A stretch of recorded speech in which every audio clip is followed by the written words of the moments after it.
My millionaire son abandoned me in a nursing home, saying I was a burden to his business life.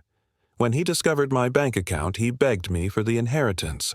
I had $8 million. A fortune I spent 52 years building, starting with calloused hands and ending with contracts signed with a gold pen. I'm so happy you're here. Just so you know, this is a real story. But to protect the identity of the person who shared it, we've chosen to use fictional names. Stick with me until the end. And drop the name of your city in the comments so I can see just how far this story has traveled. Today, at 75, I look at these same hands, now marked by time, with prominent blue veins under dark skin, as they rest, trembling, on the thin blanket of this nursing home bed that my only son, Marcus, chose for me. Golden Gardens. A pretty name for a place where they deposit those who've lived too long.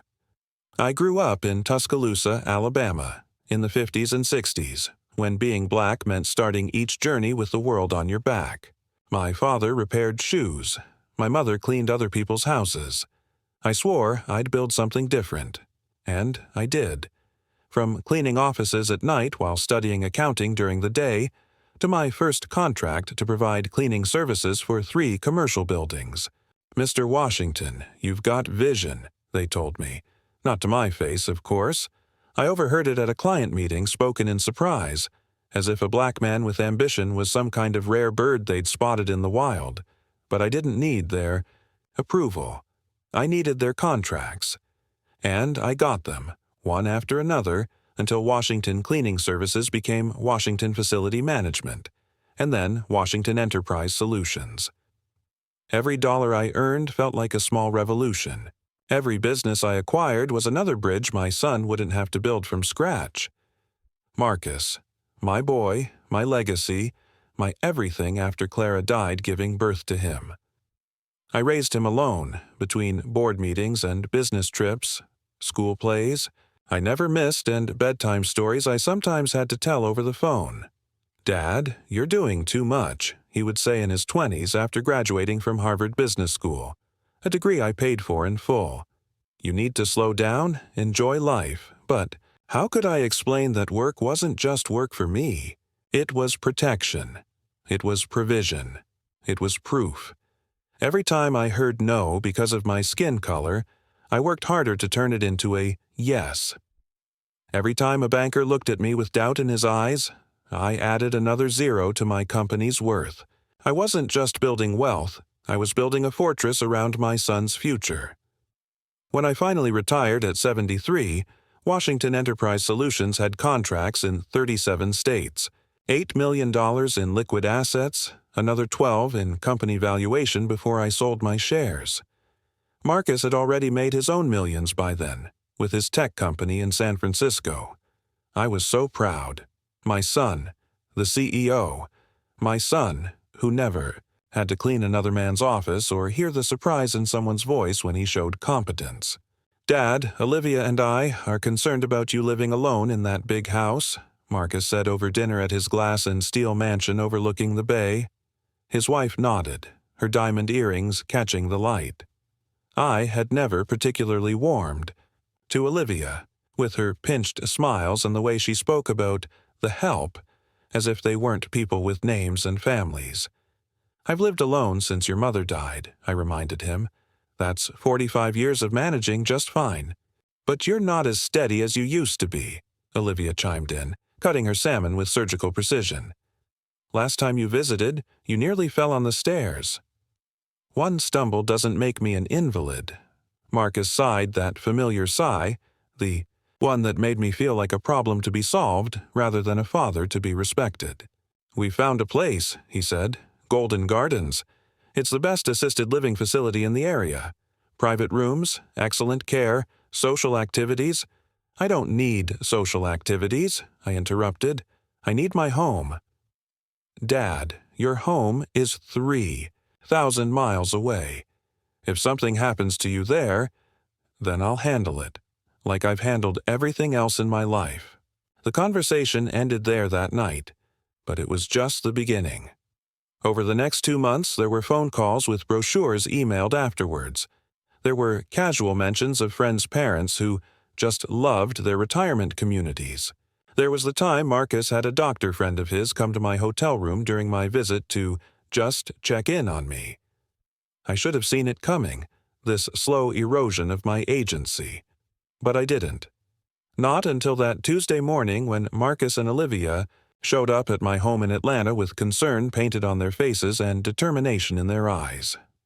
"Dad, we need to talk about what happened last week," Marcus said as soon as they settled in my living room, a room filled with art and books, and memories, not the sterile minimalism of their California home.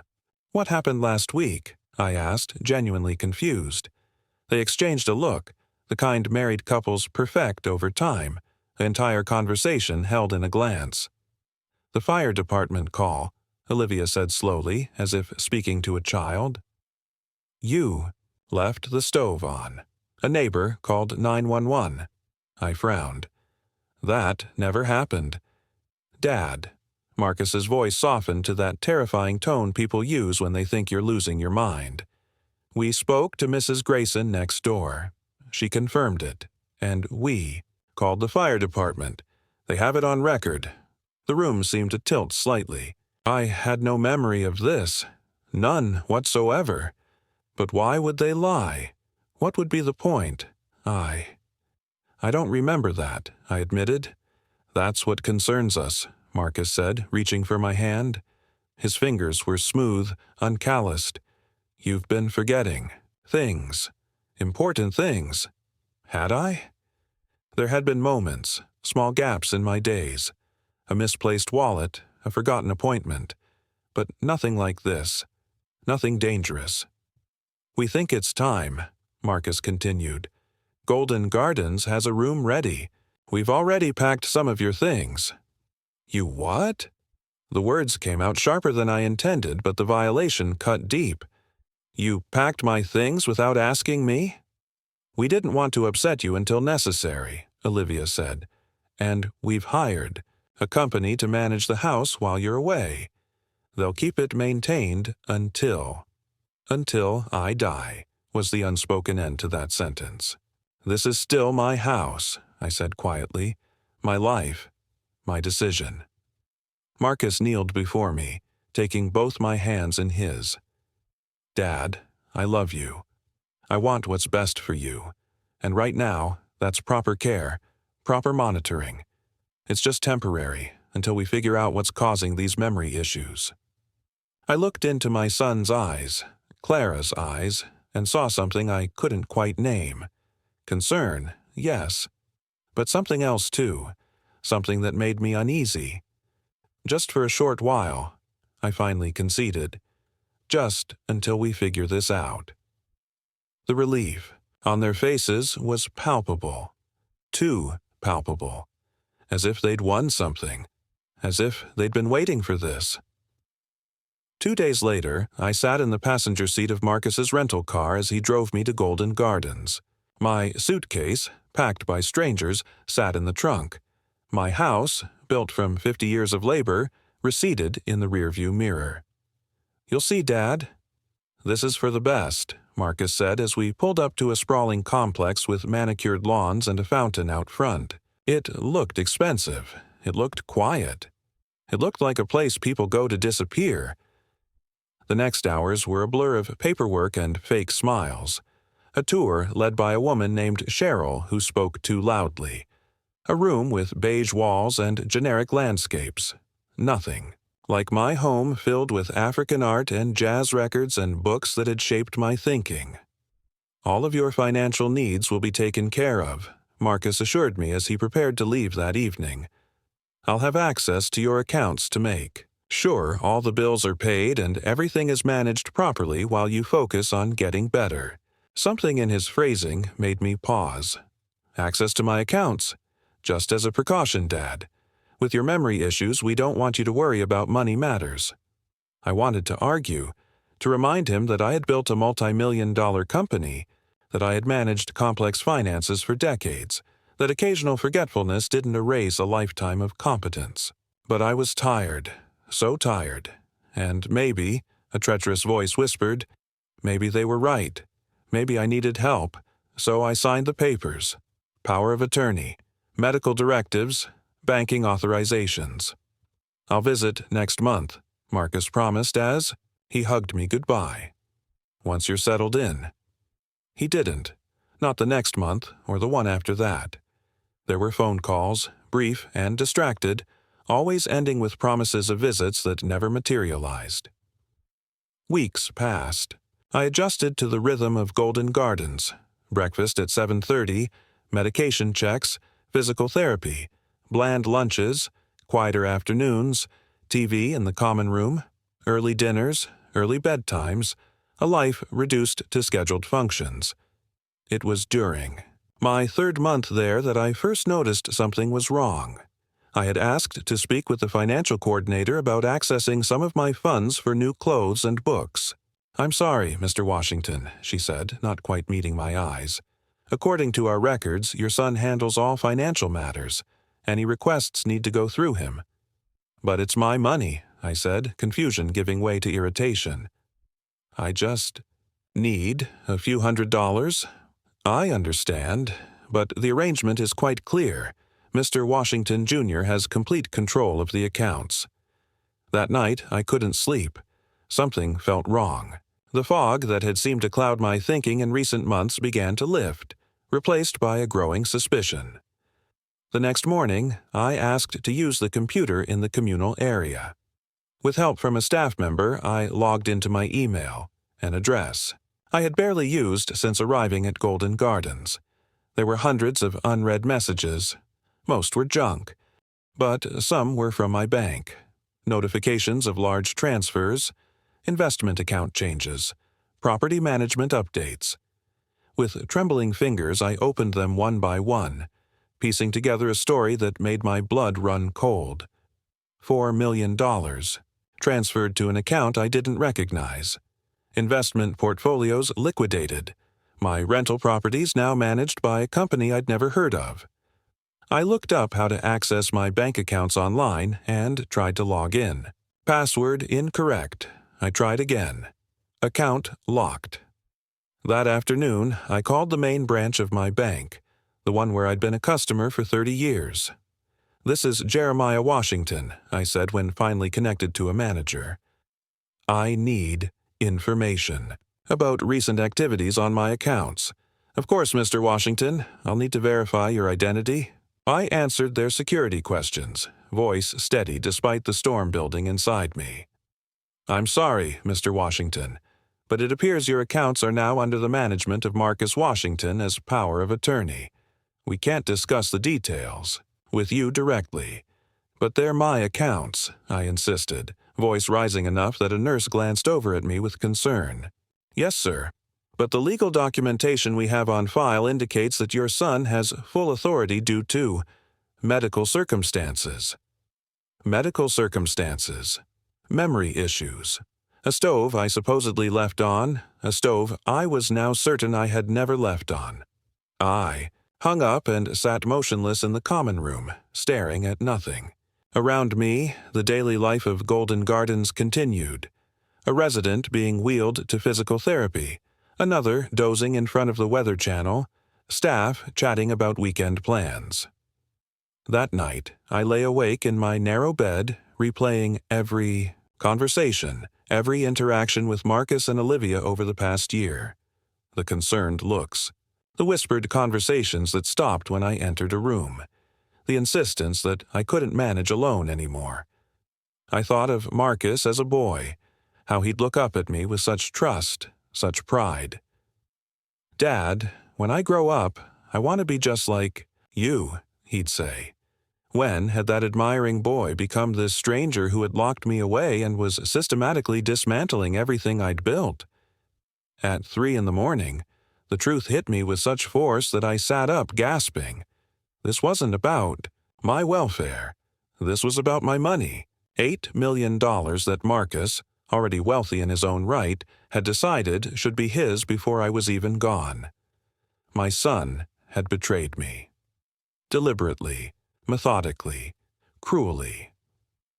As dawn broke over Golden Gardens, painting my beige walls a momentary gold, I made a decision.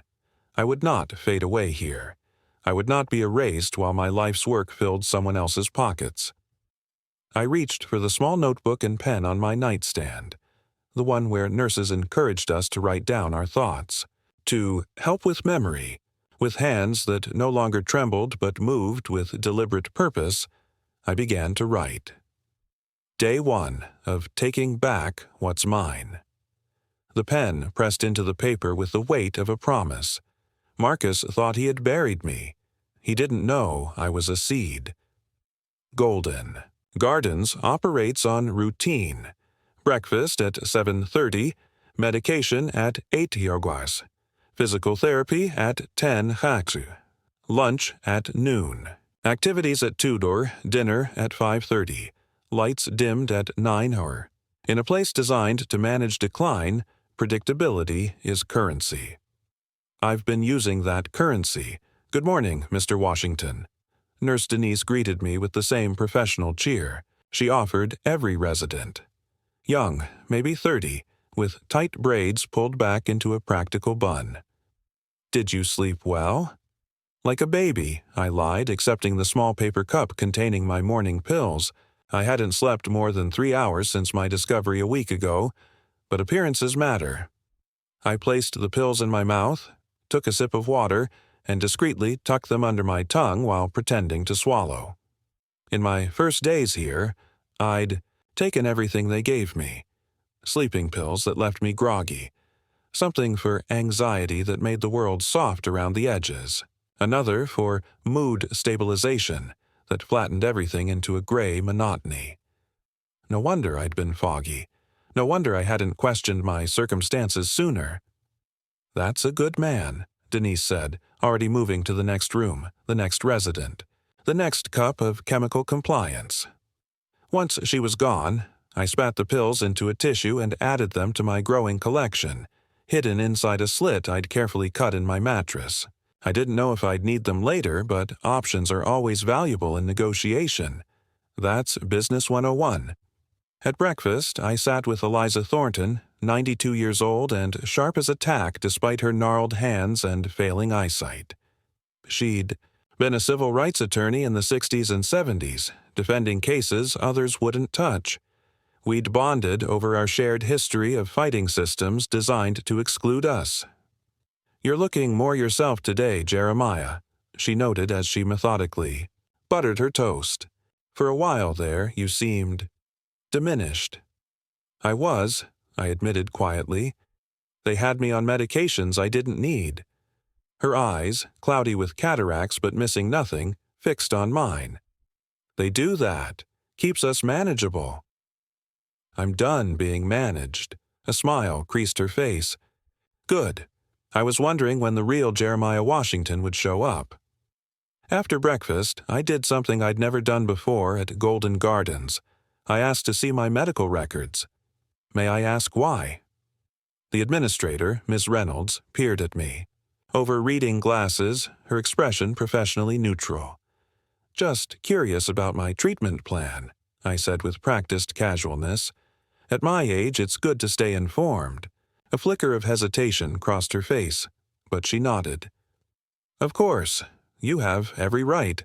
I'll have copies made for you to review here in the office.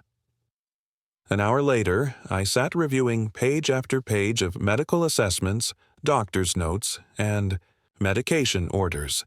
The narrative they told made my stomach clench with rage. Patient displays signs of early dementia. Son reports multiple instances of dangerous behavior at home. Recommended cognitive assessment. Anxiety related to cognitive decline. And there it was, on an intake form dated the day of my arrival. Patient history provided by Son indicates gradual cognitive decline over past 18 months, culminating in a dangerous incident involving a kitchen fire. Patient has no recollection of event, confirming memory issues, a dangerous incident that never happened, a diagnosis based almost entirely on my son's testimony. Is everything all right, Mr. Washington? Ms. Reynolds asked, noticing my extended silence. Yes, I managed, forcing my face to remain neutral despite the storm inside, just trying to understand all the medical terminology. It can be overwhelming, she said sympathetically. Your son made it clear he wanted only the best care for you. I'm sure he did. That afternoon during recreation time, a patronizing term, for supervised socialization, I sat with Eugene Parker, a retired banker who'd been deposited at Golden Gardens after a stroke left him with a slight limp. We played chess, a game I'd taught Marcus when he was 7. You've been different lately, Eugene noted as he captured my bishop. More focused. I've been sleeping better, I lied again, advancing a pawn.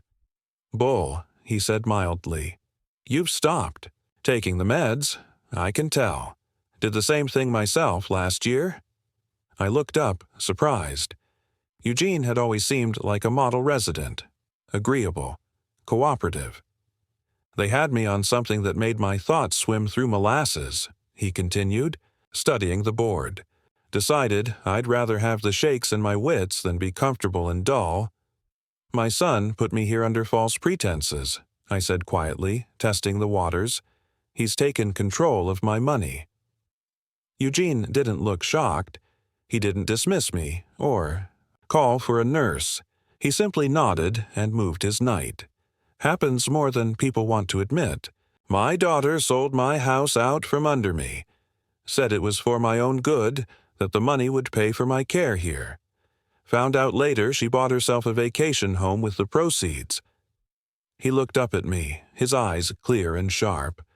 What are you going to do about it? I don't know yet. I need more information. I need access.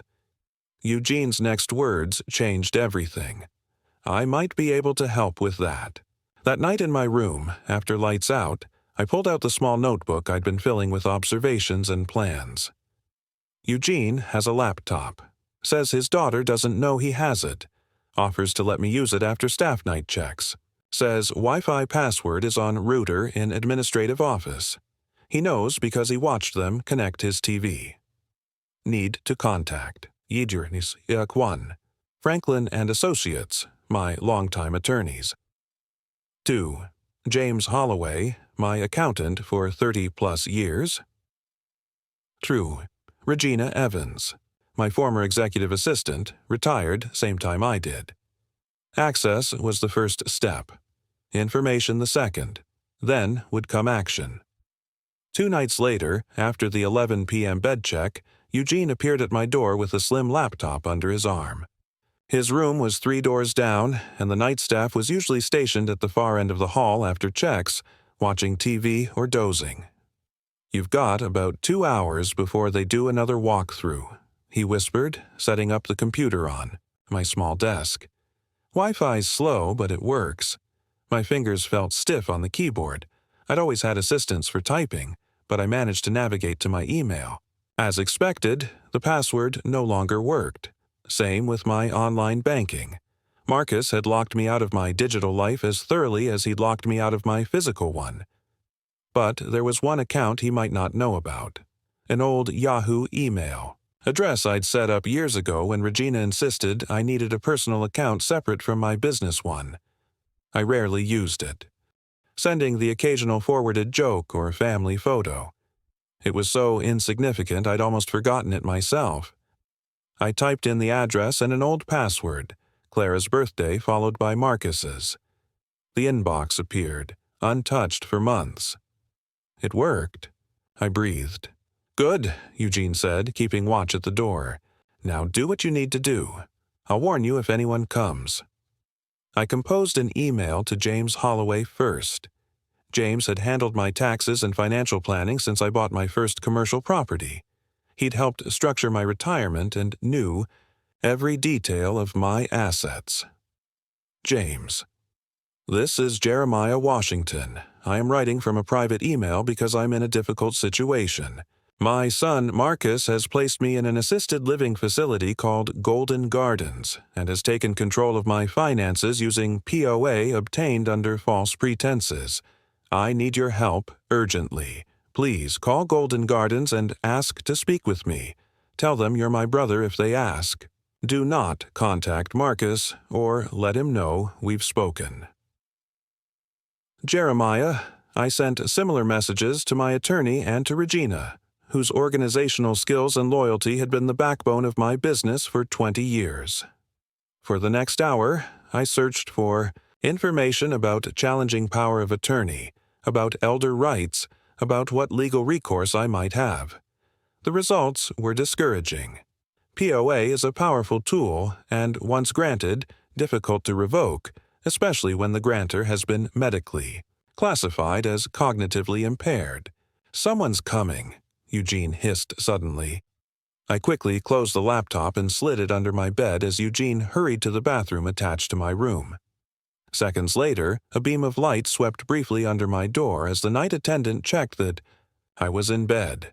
I kept my breathing slow and regular, eyes closed, until the footsteps moved on. Eugene emerged a few minutes later. "Close call," he murmured. "Better wrap it up for tonight." After he left with the laptop, I lay awake thinking about what I'd learned. The legal path would be uphill at best, possibly futile at worst. I needed more than just outside help. I needed leverage. The next morning, I found Eliza in the garden, seated in her wheelchair beneath a magnolia tree. "Mind if I join you?" I asked. "I'd be offended if you didn't," she replied, patting the bench beside her wheelchair. I sat, making sure no staff or residents were within earshot. "Eliza, I need your legal mind." Her eyebrows rose. "Well now, that's the most interesting thing anyone said to me in this glorified waiting room. What kind of legal mind do you need?" I told her everything. The false claims of memory issues, the nursing home placement, the financial takeover. As I spoke, her expression shifted from interest to outrage. "That's elder abuse, plain and simple," she said when I finished. "Financial exploitation by a family member." "Can it be proven, though? It's his word against mine, and according to my medical records, I'm already classified as cognitively impaired." She tapped her gnarled fingers against the arm of her wheelchair, thinking. "You need evidence. You need to establish a pattern of behavior that demonstrates your son's intent. And how do I do that locked in here? You start keeping records. Every visit, every call, every interaction with staff about your case. You request copies of everything. Your medical records, your financial statements, the POA documents. Paper trails matter." "I've started that," I said, patting my pocket where I kept my notebook. "Good, but you also need allies on the outside. Someone your son doesn't know about or wouldn't suspect." I thought about who in my life Marcus might have overlooked. My business associates he knew. My friends from the country club he knew. My neighbors. "Mrs. Grayson," I said suddenly. "Who's that?" "My neighbor. The one Marcus claimed called the fire department when I supposedly left the stove on. He said he talked to her, that she confirmed it happened." "And you think she didn't?" "Think she might tell me the truth. She's lived next door to me for 15 years.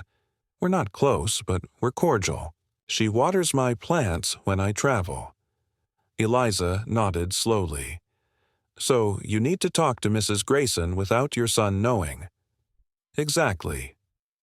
"Can you call her?"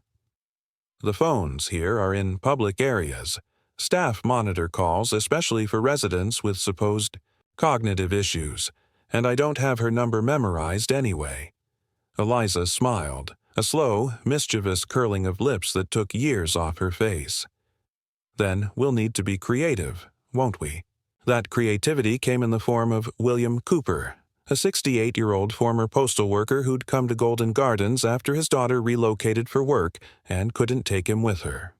Unlike most residents, William had driving privileges and could leave the facility for up to 8 hours at a time with proper sign-out. "You want me to what?" he asked when Eliza and I approached him in the TV room that afternoon. "Take me to visit an old friend," I said, "just for an hour or two." "Against facility rules," he said, shaking his head. "They'd revoke my driving privileges." "They wouldn't have to know," Eliza pointed out. "Jeremiah signs up for the shopping trip to the mall tomorrow. 20 residents, 2 staff members, easy to lose track of one in the crowd. And when they do the head count for the return trip, I'll be there, I assured him. You pick me up from the side entrance, we do our visit, and you drop me back before the shopping trip ends. 2 hours, tops. William looked uncertain. I don't know. I'll make it worth your while, I said. When this is all over and I have access to my money again, there'll be something substantial for you. I don't want your money, Mr. Washington. I studied him, this proud man who'd worked hard his whole life and now found himself dependent on others. What do you want, then? He was quiet for a long moment. My daughter's in Seattle. Haven't seen her or my grandkids in over a year. Can't afford the plane ticket. When I get out of here, I'll buy you a first-class ticket to Seattle, and a hotel room, and spending money for those grandkids. William's eyes brightened, then narrowed with suspicion. How do I know you're good for it? Eliza answered for me. Because Jeremiah Washington built a multi-million-dollar business from nothing, in a time when this country did everything it could to ensure black men stayed nothing. A man like that doesn't make promises he can't keep. The next day, everything went according to plan. I boarded the shuttle for the shopping trip, sat quietly in the back, and slipped away while the group was entering the mall. William was waiting in his aging Buick, exactly as promised. You sure about this? He asked as I buckled my seatbelt. Never been more sure of anything. 20 minutes later, we pulled up outside my house, the home I'd built for Clara and me. 30 years ago, the house where I'd raised Marcus, the place that held every memory that mattered. It looked the same from the outside. Lawn maintained, flower beds tended. But it wasn't home anymore. It was just a valuable asset in my son's portfolio. Nice place, William commented. It was, I said quietly. Wait here. I need to talk to the neighbor. Mrs. Grayson was watering her roses when I approached her fence. She looked up, and the watering can slipped from her hands. Jeremiah? Oh, my Lord, Jeremiah Washington. She hurried over, eyes wide with shock. We thought, Marcus said you were in a facility, that you weren't well. That's what I need to talk to you about, Diane, I said, using her first name to emphasize our years of neighborly familiarity. Marcus told me you called the fire department when I left my stove on, that there was almost a fire. Her forehead creased in confusion. Fire? What fire? About 4 months ago. He said you saw smoke coming from my house and called 911. Shook her head emphatically. That never happened, Jeremiah. Never. The only time I've seen a fire truck on this street was 2 years ago when the Hendersons had that electrical problem. A cold certainty settled in my chest. He lied. About a fire?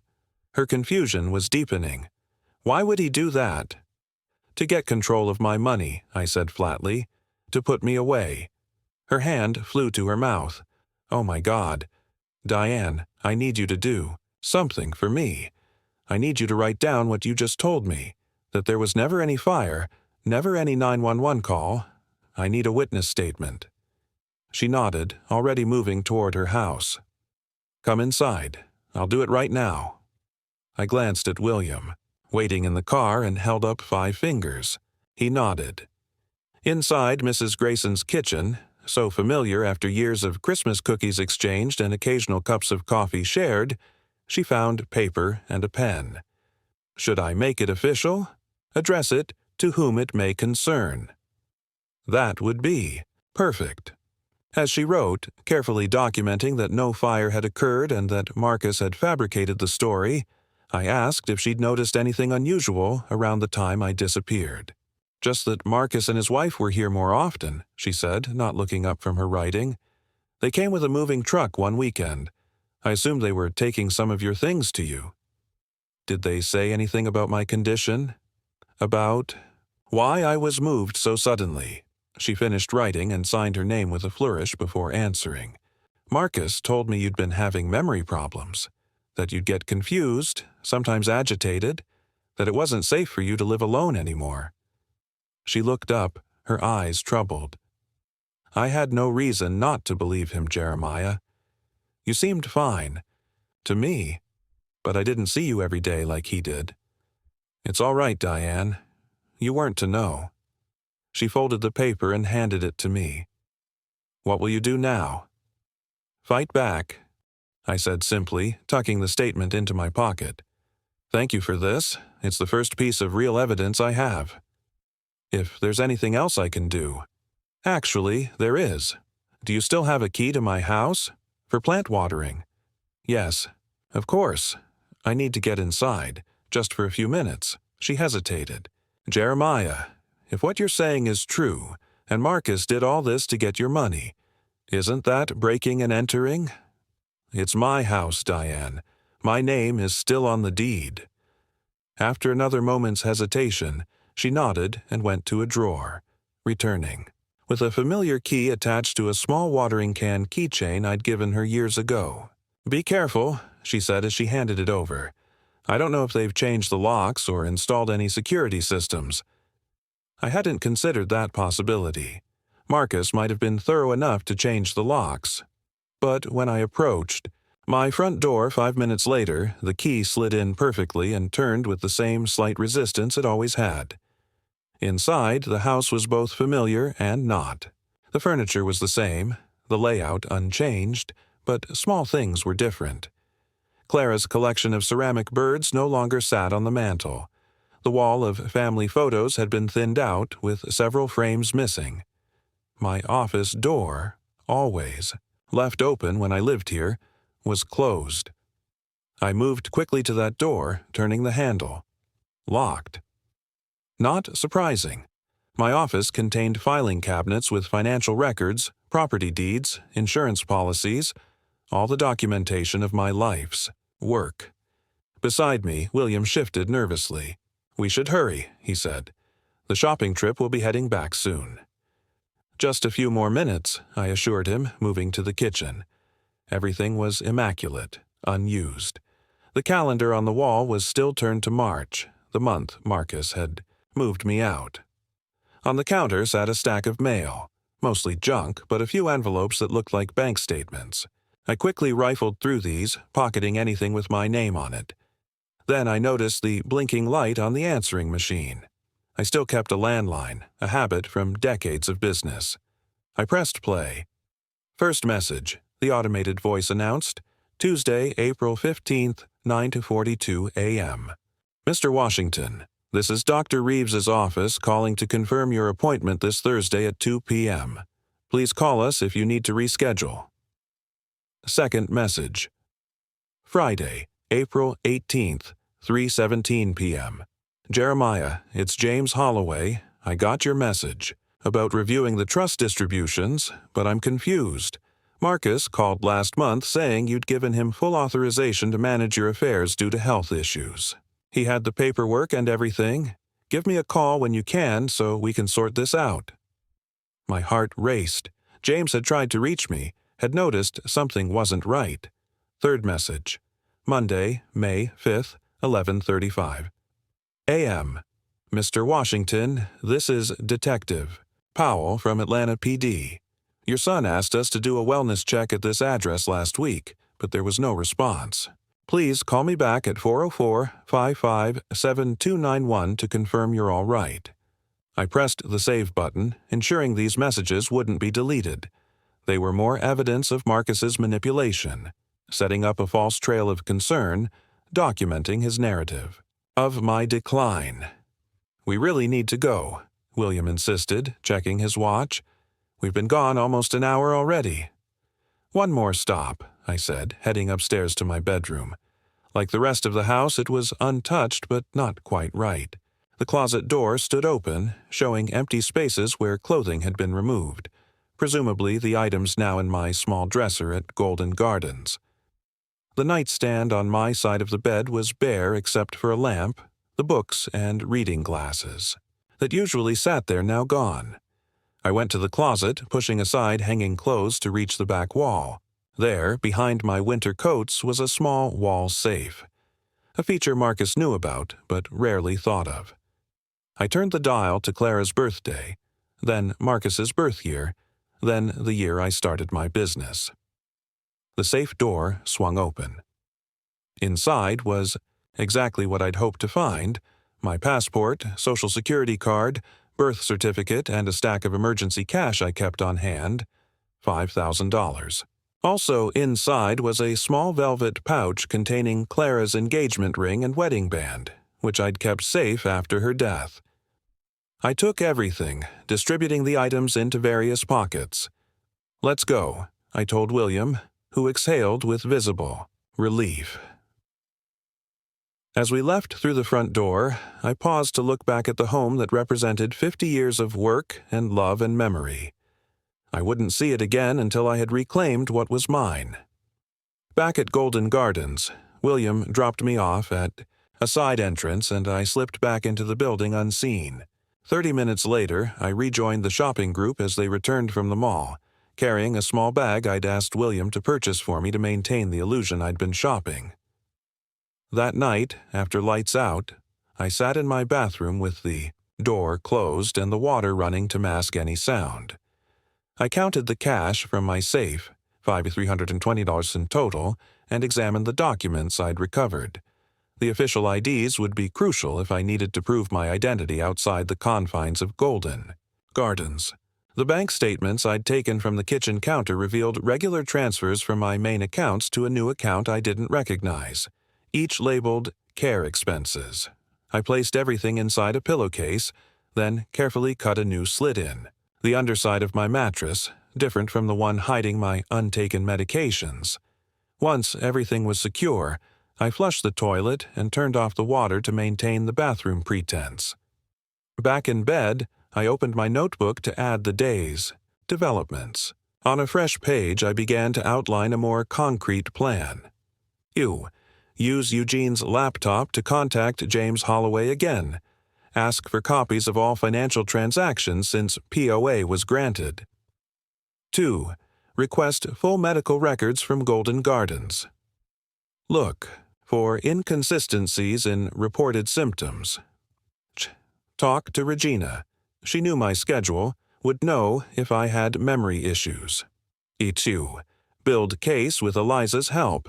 Financial exploitation, fraudulent POA. Find a way to get independent medical evaluation. Prove cognitive competence. I paused, tapping my pen against the page. The last item was the most critical. Without proving I was mentally competent, challenging Marcus's control would be nearly impossible. But how could I get an independent evaluation while essentially imprisoned at Golden Gardens?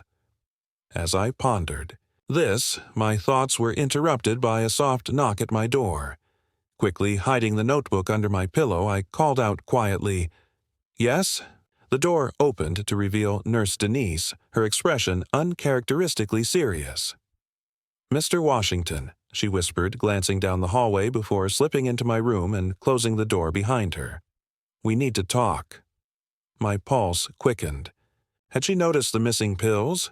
Had William confessed our unauthorized outing? "About what?" I asked, keeping my voice steady. She approached the bed, still speaking in hushed tones. "I overheard you talking with Mrs. Thornton in the garden yesterday, about your son and the power of attorney situation."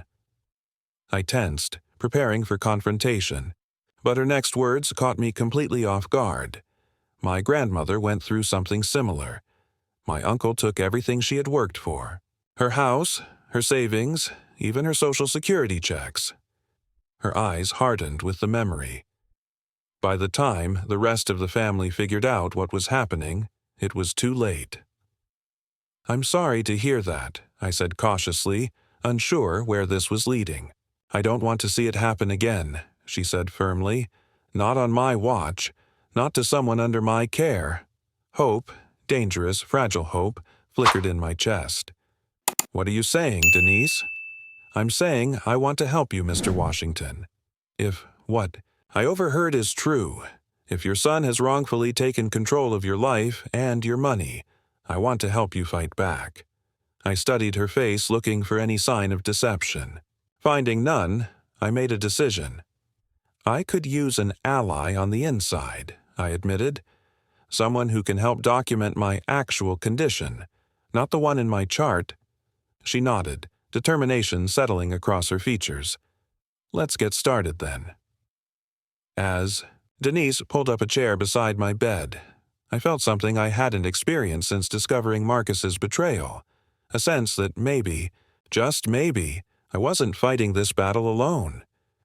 By the time she left an hour later, we had the beginnings of a real plan, one that might actually work, one that might actually set me free. I picked up my notebook again and added a new entry. Day 37. Of taking back what's mine. Found unexpected allies. The game is changing. For the first time in months, I fell asleep with a smile on my face. Mr. Washington, you have a visitor.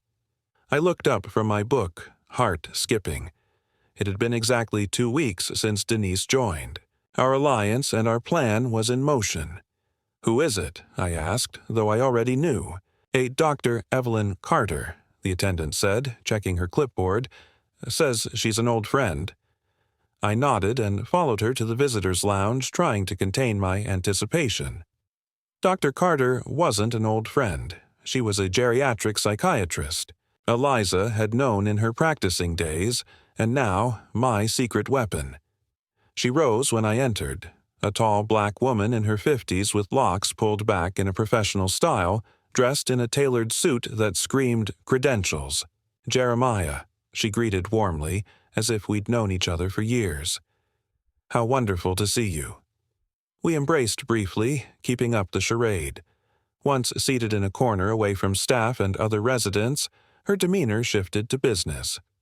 I've reviewed everything Nurse Jackson provided, she said quietly, referring to Denise by her last name. The medication regimen alone is concerning. Can you help? I asked directly. I'm conducting independent evaluations at 3 facilities. This month, I've added Golden Gardens to my schedule. Officially.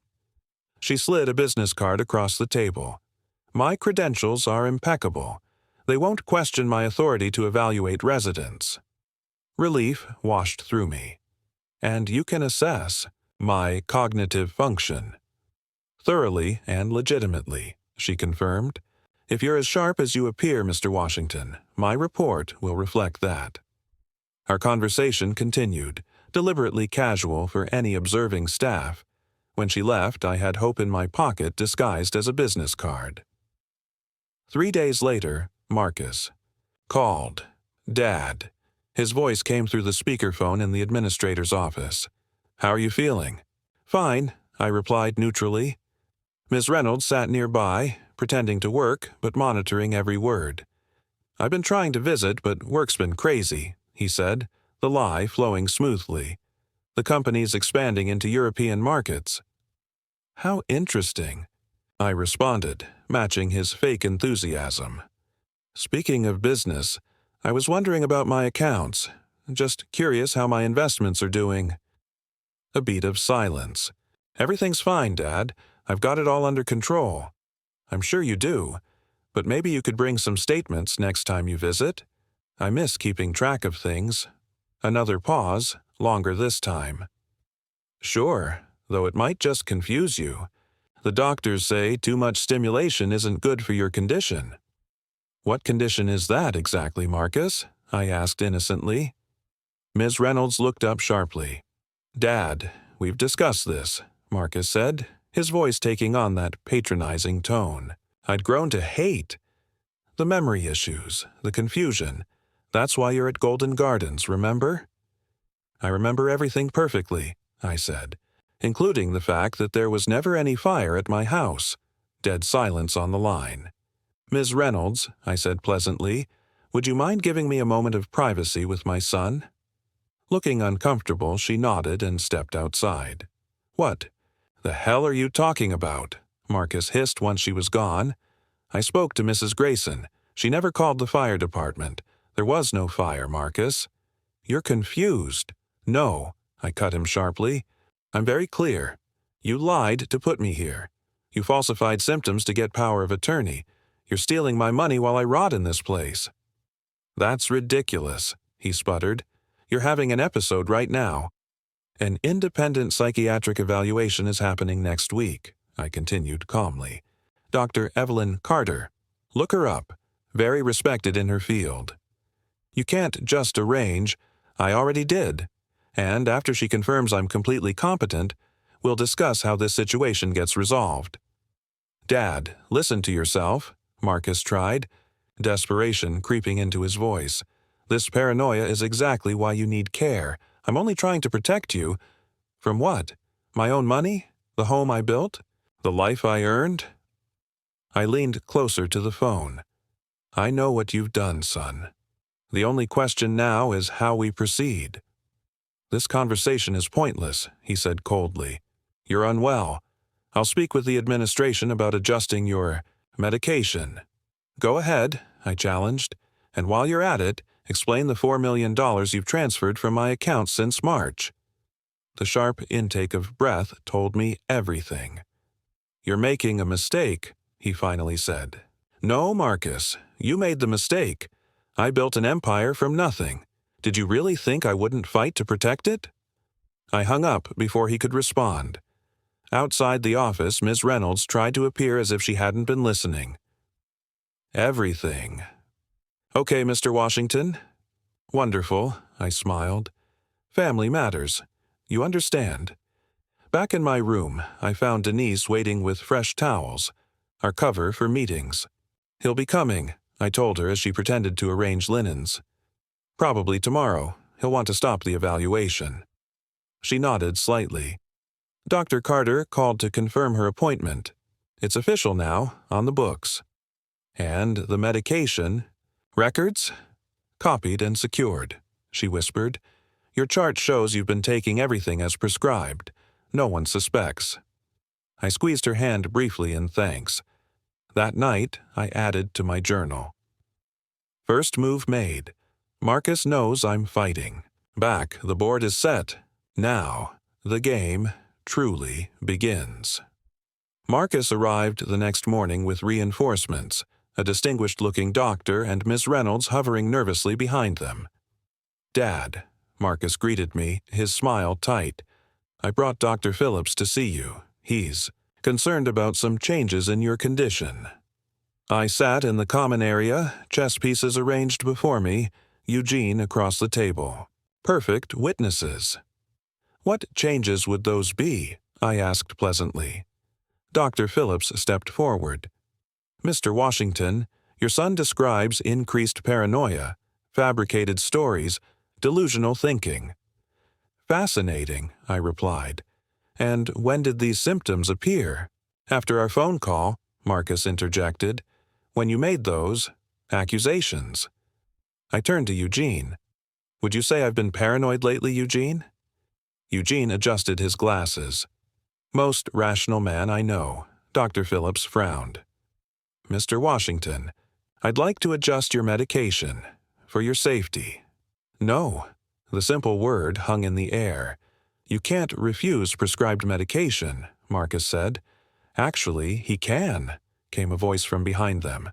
Denise stood there, arms crossed. Mr. Washington hasn't been declared incompetent by the court. He retains the right to refuse treatment, Dr. Phillips bristled. Nurse, this isn't your decision. It's mine, I said firmly.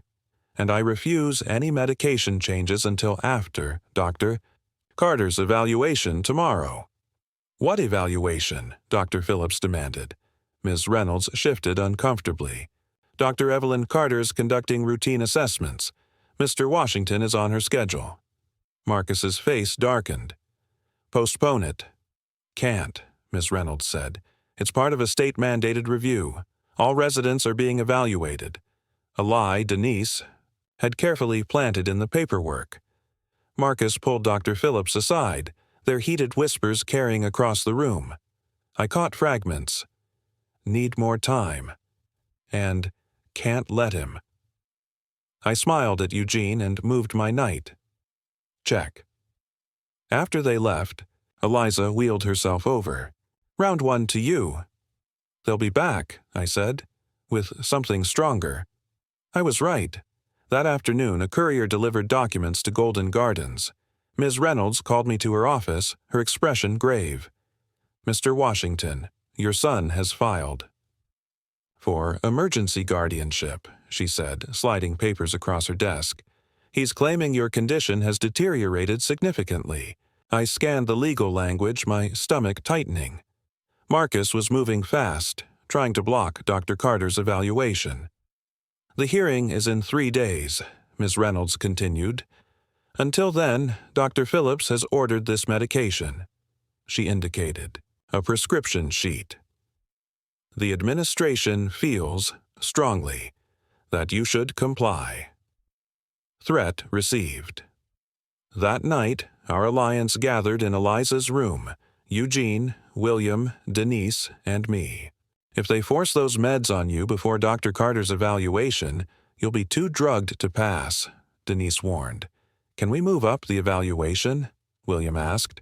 Already tried, Denise said. She's booked solid. Eliza tapped her fingers against her wheelchair. We need a lawyer, now. I reached my old attorney, I said. He can't represent me. Conflict of interest since he's done work for Marcus. But he gave me a name, someone who specializes in elder law. How do we contact them without Marcus finding out? Eugene asked. I reached into my pocket and withdrew Mrs. Grayson's statement. William, I need one more drive. Risky, he cautioned. They're watching you now. Which is why we need a diversion, Eliza said, a gleam in her eye. Something big enough to occupy the entire staff. We looked at each other, 4 seniors and a nurse, plotting like revolutionaries. The fire alarm, Denise said suddenly. It would trigger evacuation protocols. All hands on deck. We'd need perfect timing, I said, and someone to pull it. Leave that to me, Eugene volunteered. I've always wanted to break the law at my age. The plan was set for tomorrow morning. Evacuation. Chaos, a quick escape, a critical meeting. That night, alone in my room, doubt crept in. What if we failed? What if the medications were forced on me tonight? What if Marcus had already emptied my accounts completely? I picked up the small velvet pouch containing Clara's rings, letting them pool in my palm. The gold caught the dim. Light, still bright after all these years. I'm fighting, Clara, I whispered, just like you taught me. I closed my fist around the rings, determination hardening inside me like steel. Day, 4:52. Obstacles rising, but so am I. The fire alarm's shriek tore through Golden Gardens at precisely 10:15 a.m. All residents proceed to designated exit areas. A voice commanded over the intercom as staff scrambled to assist the less mobile. In the confusion, I slipped. Away, meeting William at the service entrance. His Buick idled just outside. 3 minutes until they realize you're missing, he said as we pulled away. Downtown, the law offices of Patricia Winters occupied the 3rd floor of a modest building. She rose as her assistant showed us in. A black woman in her 60s, with ET, silver twists framing a face that had clearly seen its share of battles. Mr. Washington, she said, offering her hand. You've got 30 minutes before your great escape is discovered. Let's make them count. I laid out everything. The fabricated. Fire.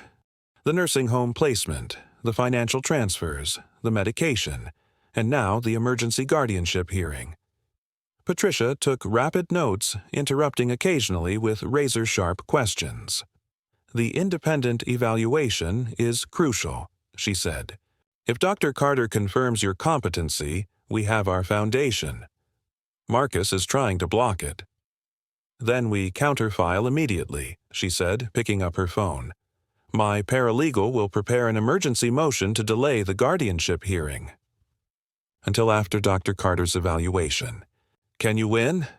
Against a son who manufactured evidence to commit financial elder abuse? Her eyes flashed. Mr. Washington, I've built my career ending precisely this kind of predation, but we need to move fast. She handed me papers to sign, then made 3 rapid phone calls, one to the probate court, one to Dr. Carter, and one to the State Elder Services Department. You've got protection now, she explained. I've initiated a state investigation. They can't change your medication or move you without triggering immediate review. What about my money? We file for an emergency freeze on all your accounts today. Marcus won't be able to transfer another dollar. A weight lifted from my shoulders. For the first time, I wasn't just playing defense. What happens next? I asked. You return to Golden Gardens before they report you missing. Tomorrow, Dr. Carter evaluates you. We present her findings at the emergency hearing, along with Mrs. Grayson's statement and the bank records showing suspicious transfers. And if we win? Patricia's smile was fierce. Marcus will face potential criminal charges for financial exploitation. At minimum, the POA will be revoked immediately. Back at Golden Gardens, we slipped in during the all-clear procedures. No one had noticed my absence. That afternoon, Dr. Carter arrived as scheduled. In the privacy of an examination room, she conducted a thorough cognitive assessment, memory tests, reasoning problems, judgment scenarios. Mr. Washington, she said when finished, I find no evidence of cognitive impairment whatsoever. Your recall is excellent, your reasoning sound, and your judgment intact. I closed my eyes briefly in relief. I'm documenting this fully, she continued, and I'm noting my concerns about the current medication regimen, which appears designed to induce symptoms rather than treat them. The next morning, Denise entered my room with a grim expression. Marcus is here with 2 attorneys. They're demanding to see you before tomorrow's hearing. I nodded. Good, let's end this. In Miss Reynolds' office, Marcus sat flanked by men in expensive suits. His confident smile faltered when Patricia Winters entered behind me. Who is this? He demanded. Patricia Winters, elder law attorney, she responded, placing her briefcase on the table. I represent Jeremiah Washington. My father doesn't need separate representation. I hold his power of attorney. A power of attorney obtained through documented fraud, Patricia countered, sliding copies of Mrs. Grayson's statement across the table. Marcus's lawyers exchanged glances. Furthermore, Patricia continued, I've obtained complete records of financial transactions showing over $4 million transferred from Mr. Washington's accounts to accounts controlled solely by Marcus Washington. Those are care expenses. Marcus snapped. For a $7,200 monthly care facility? That would cover 46 years at Golden Gardens. Patricia turned to the lawyers. Gentlemen, your client has committed financial exploitation of an elder, a felony, in this state. I've already filed with the district attorney. One of the lawyers whispered urgently to Marcus, whose face had drained of color. We should discuss this privately, the lawyer said. No, I interjected, locking eyes with my son. No more private discussions. No more decisions about my life without me. Marcus's facade cracked. Dad, you don't understand. The business needed capital. So you invented a fire? Drugged me? Stole from me? My voice remained steady. Your mother would be ashamed. The blow landed. Marcus flinched as if I'd struck him. Here's what happens now, Patricia stated. Complete financial restoration. Immediate revocation of the fraudulent POA. Mr. Washington returns home with proper support services of his choosing, and Marcus faces no criminal charges. That's your offer? One lawyer asked incredulously. That's his mercy, Patricia corrected. Take it, or I proceed with the criminal complaint this afternoon. The choice was clear in Marcus's defeated posture. One more thing, I added. The contents of my will have changed. Remember that. 3 days later, I walked out of Golden Gardens. Eliza, Eugene, and William gathered to say goodbye, with promises to stay connected. You did it, Jeremiah, Eliza said, squeezing my hand. You fought back. We did it, I corrected, looking at my unlikely alliance. And this isn't over yet. Denise hugged me on my way out. What will you do now? She asked. I smiled, feeling the weight of Clara's rings in my pocket. I'm going to build something new, something that will help others like us. As William drove me home, I watched Golden Gardens recede in the mirror, not with bitterness, but with resolution. I had $8 million again, but more importantly, I had purpose. Day 65. Victory secured. Now the real work begins. 6 months. Passed like the turning of seasons, gradual yet transformative. My home welcomed me back with creaking floors and familiar shadows, but I returned as someone new. Not just Jeremiah Washington, successful businessman, but Jeremiah Washington, survivor and advocate. The first month focused on restoration. Patricia's firm systematically tracked and recovered every dollar Marcus had taken. The final accounting was staggering. $4.6 million transferred to various accounts and investments in his name. All returned, though the betrayal remained, a wound that money couldn't heal. Marcus and I maintained a careful distance. Our only communication came through attorneys and focused solely on financial matters. Olivia sent a handwritten apology that read more like justification. I filed it away, neither accepting nor rejecting it. Some relationships can't be repaired, only acknowledged and respectfully laid to rest. What surprised me most was how quickly my Golden Gardens alliance became part of my new life. Eliza consulted on legal strategies for the foundation I was establishing. Eugene visited weekly for chess and conversation. William brought his grandchildren to Sunday dinners after I fulfilled my promise of first-class tickets to Seattle, and Denise, steadfast, principled Denise, became my first hire. The Washington Elder Justice Initiative, she read from the freshly installed plaque outside my renovated home office. It has a powerful ring to it. Power is exactly what we're restoring, I replied, surveying the space now converted into a working headquarters. One elder at a time. The initiative took shape around a simple mission: identify, assist, and advocate for seniors facing financial exploitation by family members. We partnered with Patricia's firm to provide legal representation, hired social workers specializing in geriatric care, and created a network of financial advisors offering free consultations. My story, carefully documented during my time at Golden Gardens, became our most effective educational tool. I spoke at senior centers, retirement communities, and law enforcement conferences, turning my private humiliation into public awareness. The perfect victim isn't the isolated elder with no resources, I would tell my audiences. It's the successful one with assets that family members feel entitled to inherit before their time. The one who trusted too much and questioned too little. Each presentation ended with practical steps: documentation strategies, financial safeguards, and community resources. But, most importantly, I offered hope. Living proof that fighting back was possible, that dignity could be reclaimed. 3 months after launching the initiative, I received an unexpected visit. Dr. Carter stood on my doorstep, clutching a folder. "Have something you should see," she said once seated in my living room. "Another case, similar to yours, but without your resources or allies." The folder contained records for Harold Jenkins, an 82-year-old former postal worker whose daughter had placed him in a facility after assuming control of his modest savings and home. "He's declining rapidly," Dr. Carter explained. "Not from any medical condition, but from having his autonomy stripped away. Depression, hopelessness." I studied the documents, recognizing the familiar pattern.